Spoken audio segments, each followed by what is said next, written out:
So we've got an interesting topic today where we're actually waiting for, everybody knows that John was away for a few days and we're waiting for him to return. Sorry to delay everybody. I think he's almost here. Oh, wait a minute. Sorry, I forgot Jason. one thing. Yeah, hang on a second real quick before we do that, because I forgot. This is why I'm not able to... sorry, everybody. See, we go away for 1 week and everything goes to pot, as they say, as it were. But actually, are you here, John? Are you in there now? This should now be able to connect. There you go. Yeah, I'm just literally walking in the door. Okay. Literally. Let me just get seated here and grab a cup of water. I'll be with you guys in a second. Okay. So we're going to talk about like where you were and what you were doing and all the stuff that's been going on in the Trump assassination attempt investigation. I haven't spoken to you other than for a brief conversation earlier today since last Friday. So what's cooking? Are you ready? Yeah. Let me let me turn my camera on here. Yeah, we don't have your camera. Yeah, I literally just got back. So good to see you. What is all this? And well, I was just out doing all the testing and stuff. And so I haven't had a chance to even take my gear off. So just got back, sent you a bunch of pictures and some video of what I was up to, what I've been doing. So you can share a little bit of this with our YouTube audience. This is not live. So as far as YouTube rules are concerned, there's certain things you're not allowed to do in a live podcast, but these are photographs and videos that were taken days ago. So you can share these with people. And there's no Wi-Fi here. This is all the setup. So this is what I was doing. So before I did what I did, I had to get ready to do what I was doing. And that's what Jason's going to show you now. Sorry. Yeah. Okay.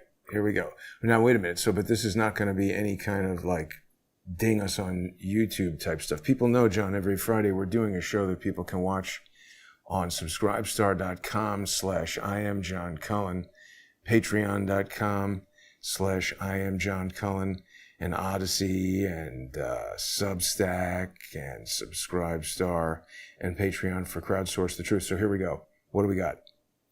Whoa. Yeah. Serious looking business.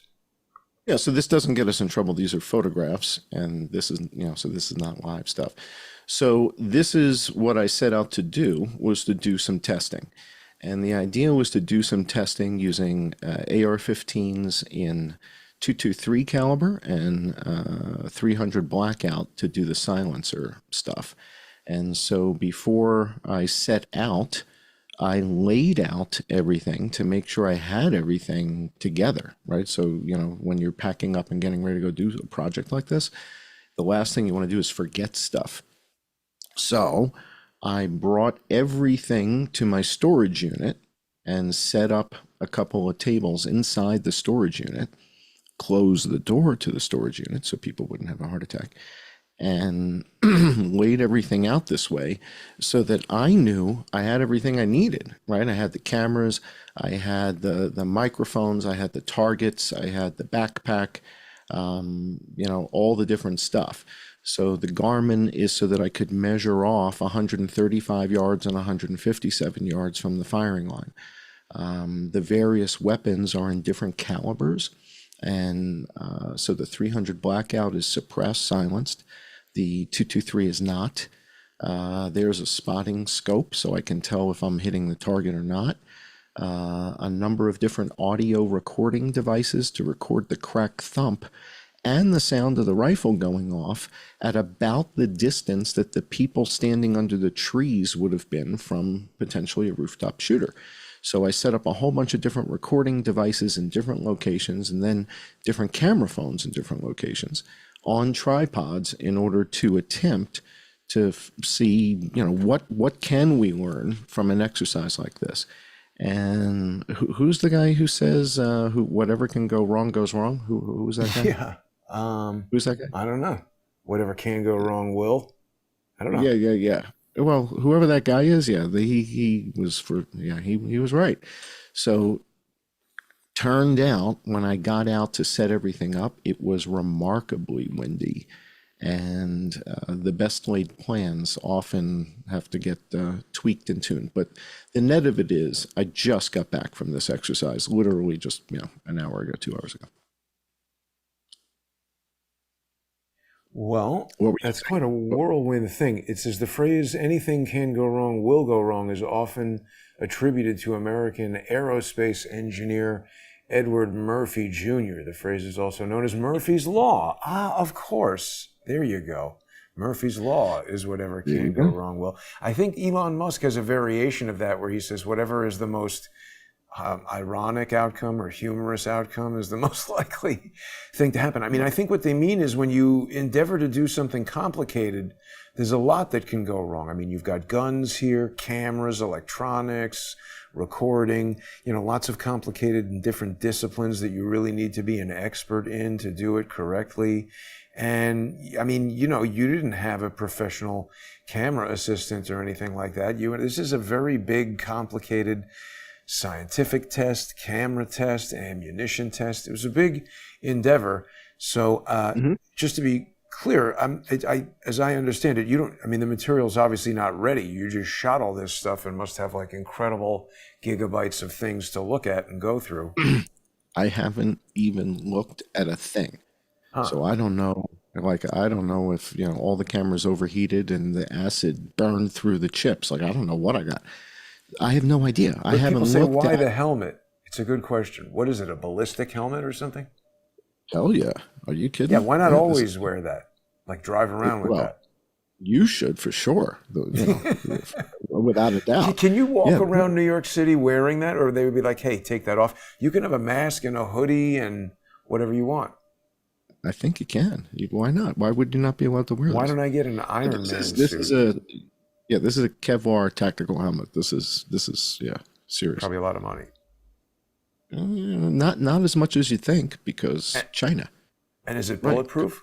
If somebody shoots that? With a nine Resistant? millimeter, yes. With a 7.62, no. So if somebody hits you with a 9 millimeter from 50 yards, yeah.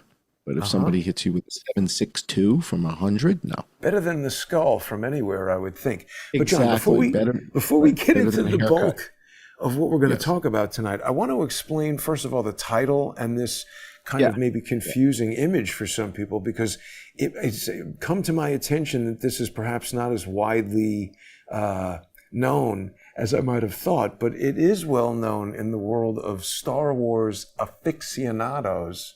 Well, let me take it back a second. In 1977, when this movie first came out and I was like waiting in line to see it, we meet this character, Han Solo, in the bar there, the weird space bar at the Mos Eisley spaceport, the most wretched hive of scum and villainy in the entire galaxy. And the point is, this guy Greedo sits down and is like, hey, Han Solo, where's the damn money, or whatever he says.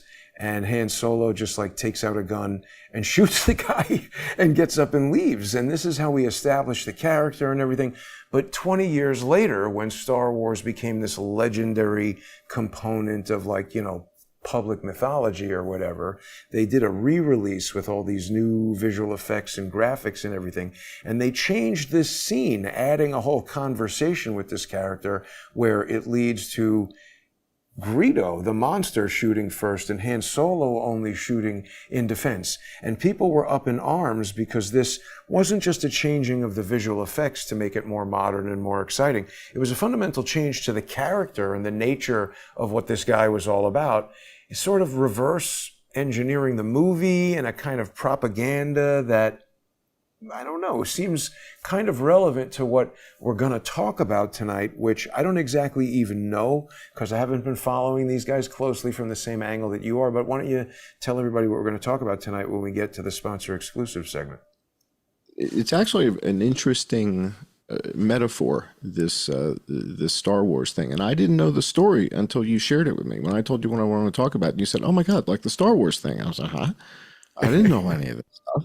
So, but once you explained it, it's a really interesting metaphor. This notion of revisionist history in order to, turn something into a little bit more white bread, a little bit, a little bit more Twinkies. This is Disney, and it's Disney now, right? So Disney bought the franchise. And the fact that Disney buys the franchise and then decides, well, he was a little bit of a bastard in that real thing. Can't we make it a little bit more like, he stood his ground kind of I mean, it really changes the nature of the character and Yeah. what we're about. And so, hats off to you for making the connection here. It's a really good. Would this be considered an allegory? I Is that what think that is? so. Yeah. I think it's an allegory, but we'll get yelled at if it's not, I'm sure, in the chat. So I think it is an allegory, but check that if you would. All right. So the net of this is, why is this so kind of relevant to what we're going to be talking about? Well, in the past week, I guess it was pretty much right after the show last week, a couple of guys that we've mentioned before. One is a really talented plumber, a guy named Jeff Ostroff, who, again, if you need to fix the drain pan in your stall shower, this is your guy. This is who you want to watch his videos. He's fantastic at plumbing. And he's got into this assassination attempt stuff and started digging But you're in. not kidding, right? You're not trying to make fun of the guy. You're being serious. He has a lot of very useful plumbing videos on Click on his channel. Click on his channel. Go back a year, and the guy will fix anything that's got he's a pipe. talking about this had to do with the pipes or the water flooding it or something, that building collapsed. So this guy's got a lot of information about a lot of stuff. Oh yeah, look, and here he is with the tools. He can fix it. Go. I like it. Click on his videos tab and go to the oldest, and again, you'll see it's like he's got, and his most viewed videos are probably the ones where he's fixing the 17 shower. years this dude's been on there. And he's, but again, the most recent stuff he was doing like a year ago was. Oh look, he's also doing the crush of the mini sub. I like that story. Yeah. P-tap. Fix this leak. Install the P-tap. Yeah. Right. 2.6 million views. See, it's interesting. If you know stuff, people will listen to you, and then you can sort of branch out into other things. So, except who's the guy who draws that worm? They kicked him off. Doug in Exile. Huh? Doug in Exile got a big following because he draws a cartoon that I think is a slug, or I don't know what it is, but it's cute and he's good. And so he's a talented artist in that it's like a one-line cartoon, and he gives the thing features and whatever with minimalistic art stuff. And Doug in Exile got thrown off of YouTube. So, what are you going to do? But similar to this guy in that he had a big following because of his other stuff. Then he started commenting on weird news stories, and they threw him off. So Jeff better be careful. Throw him off. So if you want to fix showers, they love it. But the second, is this the guy? Yeah. He's the artist who draws. He's got this character, the Earthworm. Yeah, the Jim Earthworm Jim. Earthworm Jim. Yeah, that I've heard of. Huh. Yeah, so I didn't know that was the name of it, but I recognize it very easily, very quickly. It's a very recognizable character. And he was popular on YouTube, but I think they kicked him off a week or two ago. So what are you going to do? But, interesting. All right, but let's talk about the connection between the Star Wars thing and Jeff Ostroff and this other guy, Gray Hughes Investigates. So I sent you a couple links, one to Gray Hughes Investigates and the other to Jeff Ostroff. Now, Gray Hughes Investigates doesn't have 500,000 followers. He's got about 140, 150,000, something like that. Yeah, there you go, 143,000 subscribers. And he also is learning the same thing. And so this story that kind of came out in the last week was that after we hear bang, bang, bang, bang, bang, bang, bang, bang, so we hear the 8 shots, we then heard another shot. And that was in that original video that I did where I was counting the shots, and I did 1, 2, 3, 4, 5, 6, 7, 8. And then I made a little notation and I said, we hear the counter sniper firing back. This is the video that Chris Martenson seized on and used for his. Wasn't that interesting that he did that? Like, he used your research, but they've been resisting speaking to us since then. Seems contradictory, doesn't it? Well, not if you get to know me. I mean, once you get to know me, nobody wants to talk to me. Of course not. I understand. Fair enough. So everybody's getting into this, right? I'm counting 1, 2, 3, 4, 5, 6, 7, 8. And we heard from day one that there was this counter shot, it seemed. And I make a note of that. And then we wait, and we hear another big counter shot, the big final shot. So what these two guys dig into is, hey, it looks like a Butler police officer returned fire and hit the rifle that the guy on the roof had, and it hit the stock. Now, the stock How is could the it thing do you that put on from your the shoulder. ground? Well, whether or not the question of how. The second First I heard it, I was question- like, this sounds screwy to me. But what's interesting is they floated the story first. So the story came out about how a Butler PD who is kind of backstage-ish in that vicinity returned fire.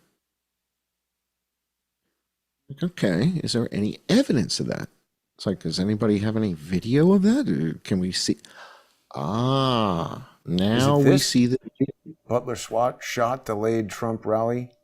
This is from, last week when you left. You got and it. We're talking Yes. about this. It's interesting, Right. John. I haven't been looking at these guys for the same reason that you have, but I've noticed that there's a movement to specifically counteract everything that you and I have said. We're going to focus on that a little bit more when we get to the sponsor exclusive segment. If people aren't yet sponsors, I hope they're going to visit subscribestar.com/I am John Cullen or patreon.com/I am John Cullen or odyssey.com/@crowdsourcethetruth or any of the other Crowdsource the Truth sponsorship pages, because we actually have a lot to talk about with these guys. There's a very big social engineering campaign going on that I've detected. And you and I haven't spoken, so I'm going to be informing you of things. This is going to be a big kind of data download. It's good to see you back. A lot of people were worried because there was supposed to be some kind of internet. We were even having a conversation about possibly doing a show while you were away, but then I sort of quickly detected that the internet wasn't working because I didn't see you tweeting or anything. People were worried that something might have happened to you. So I was on the road and I had disabled my Starlink.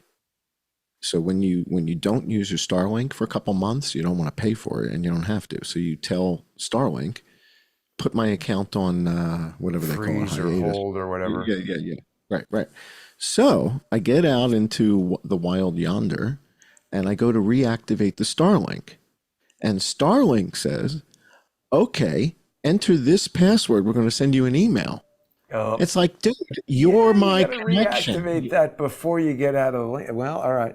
People know now. well, if you get the Starlink, don't go out into the middle of the wild before you have activated Yeah, it. reactivate Anyway, at home because they want to do the 2-stage makes with sense. the email Yeah, and the code. Yeah. Well, took me days. But we to didn't figure that talk out. is the point. So there's going to be a lot No, of stuff discussed that people who are interested in this are going to want to hear about. But this was basically the story that they were discussing last week, that this concept that a local police guy did the first shot and this delayed something. I could just tell, this excessive specificity, it always feels like they're getting ready to set up some big stupid story that's coming. Well, now they got the footage, and the twist is going to blow your mind in particular in how they're trying to sell it. And so this is very similar. So again, we keep drawing parallels between the attempted assassination of Trump and the JFK assassination, and we keep drawing parallels to the Las Vegas shooting. The Las Vegas shooting parallels tend to be more of the illusion type. And so like in the Las Vegas shooting, when the police enter the room, when they enter 32-135, the window isn't broken at that moment. And we have video footage of what appears to be the LVMPD breaking the window after midnight at 12:23 a.m. in order to create the illusion that there was a shooter in 32-135 shooting out the window. Otherwise, it was quite a sticky wicket. We know that they will forge evidence. And so with this footage now, what we see is a Butler police officer raise his rifle to his shoulder. And we're looking over his shoulder as he raises his rifle towards the roof. And we're seeing this on body cam. Okay, so this is body cam footage. We see the officer raise his rifle. Why don't we look Looks at like this? Should we look at this? sure, yeah. Or do we, if it's this guy's video, I don't want to look at it here because it just opens the door for somebody to strike. And the thing that That's we're the going to thing. talk about is that these guys We'll do seem this to be now buddies with Gary. While you were gone, a challenge was issued, you know? They're like, he's like Ron Popeil with the list of features that he's debunked. And he issues a challenge that anybody who wants to, you know, support whatever theory should come on his show. And I said, okay, jackass, I'll talk to you about whatever you want on your show. And they said, oh yeah, no, not Jason. You can't come on. So I was on with Jeffrey Prather, who is a former SOCOM guy, DEA weapons instructor, and he invited Gary to join us, and Gary declined. So Gary had his chance to, join the conversation as a gentleman. He was invited by Jeff, not by me. And I said, sure, I'll have the guy on the show. I'm happy to talk to him. What these guys seem to be wrapped around the axle about is whether or not there was a second shooter. And we were talking about a shooter from the tree line firing at the snipers who turned towards them. And that round traveling down the back row of the bleachers, the first show we did. That's well, wait, why let's back up a second on this because this is important. This is an important point.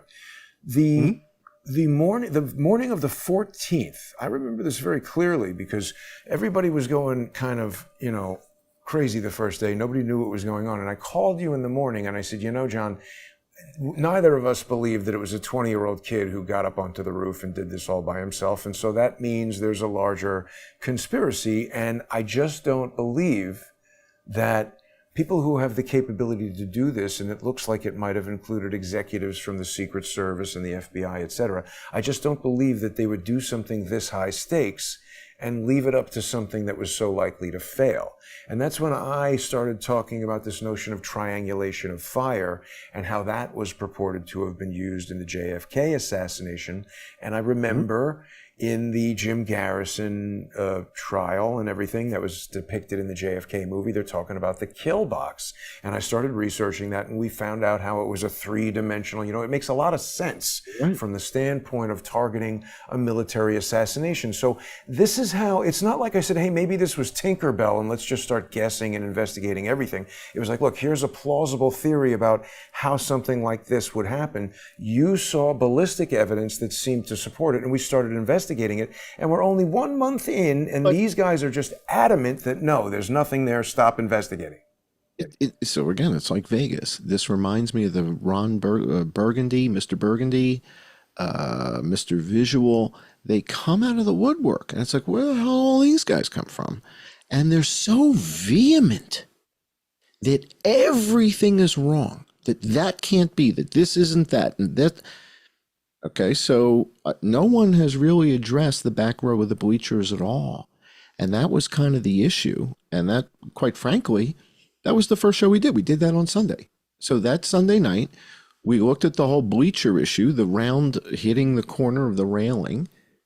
We saw the guy in white falling down. We saw the lady looked like her hand, you know, we couldn't tell if it was her purse because the video was crappy quality. So we couldn't really tell what was going on. But we could tell something was going on down that row. And it was based on that show that Sunday night and then the subsequent tweets of me sending out with the bullet hitting the railing that Brett Weinstein invited me on Dark Horse because of that. It was kind of compelling. And he said, his words, I'm paraphrasing, but he said, when I saw that, what you posted, the railing thing, and the people all reacting in the row, he said, it gave me the chills like when you posted the stuff with the helicopters in Vegas. It's kind of undeniable. It's like you're looking at it and it's like, what the hell is that then? You know, it's not Arby's, right? Arby's doesn't deliver that fast, right? So what is it? It's now, how do we get to that? See, this is the problem with Twitter, is that it's a little difficult to kind of get back to older stuff. Maybe here in media. Second shooter. Just do @IM_John Cullen second, the number 2 ND shooter, and it should find the tweet. or I'm heavily shadow banned and you won't find beans. Actually, last week that was happening when I was typing in I_am. It wasn't getting to you. There it is. It came up right away. That's good. Take a look what happened. How many views on that video? Take a look what happened. 77,000. I thought it said 7 Take a million. look what happened. That could But be yeah, just so this was, music. one of the first videos that you had out, and there's clearly an event happening across that back row. So additionally, John, to everything that you're saying, there is, I saw a news interview with someone who said, not that somebody told her, but that she was in the stands, and she specifically said she looked up and saw the woman leaving with her hand wrapped in something, and so that she had presumed that the woman's hand was injured, and it was like somebody who had put together a supercut of a bunch of other people who were like, where are these injured people, and how come we're not hearing anything about them? And there's a few, that guy Art Visthum, there's a few people who seem to have been there, possibly injured or scurried away by Secret Service, and like, what the hell happened to these people? Oh, we heard from that guy Rob at the other tactical, survival tactical.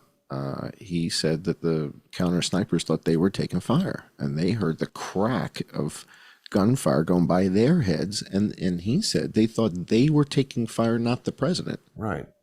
So they thought they were the target, and that's when we see them turn towards the tree line. And Vanessa Broussard says it They're in the appears trees, that's right. that appears that's where the gunfire is coming from. So for all these GEC contractors that are saying that there's no evidence of a second shooter, Right. the evidence of the second shooter was day one. Vanessa Broussard says it appears the shooter's in the trees. The counter snipers are turning towards the trees. We see the ballistic evidence coming down the back row of the bleachers. That's your second shooter. Whether or not there's now another shooter. Wait, hang on. There's one component you forgot, because the line of sight from those snipers that are taking fire to the position on the roof that all of these guys want to insist is crooks, even though that really hasn't been adequately proven. Can't even see those guys, so how could he be shooting at them, right? Or he's just shooting through the trees at them. So this is another really uncomfortable paradox that everybody seems to be ignoring, which is if the snipers who are closest to the rooftop shooter are taking fire and there's a tree between them and the lone gunman, how are they taking fire? Taking fire from where? Well, Vanessa Broussard said from the tree line, and they turned to the right. Now, hang on a second. I was not watching the clock, but we're just about ready to make our way over to the sponsor exclusive segment where we're going to continue this conversation. We'll get into Google Earth. We're going to talk about how point by point, because by the way, John, hang on one second, one overriding point, because you're raising a lot of excellent evidentiary points. Set all that aside. Let's presume what we're talking about is the most idiotic thing in the world. Why do these guys care? Why don't they just ignore us and talk about whatever they want to talk about? And just, why does he have to point by point go through and debunk everything that we're saying, issue these various challenges, and then refuse to allow us to, make good on meeting the challenge? But anyway, we'll continue to talk about it right here. Thanks to everybody who is sponsoring the show. Welcome back, John. If you haven't begun sponsoring the show and enjoy these investigations and explorations into the various goings on and the meta goings on of this whole Donald Trump assassination attempt, please join us on subscribestar.com/IamJohnCullen, patreon.com/IamJohnCullen, odyssey.com/@crowdsourcethetruth, crowdsourcethetruth.substack.com, and subscribestar.com, and patreon.com/crowdsourcethetruth. We'll be right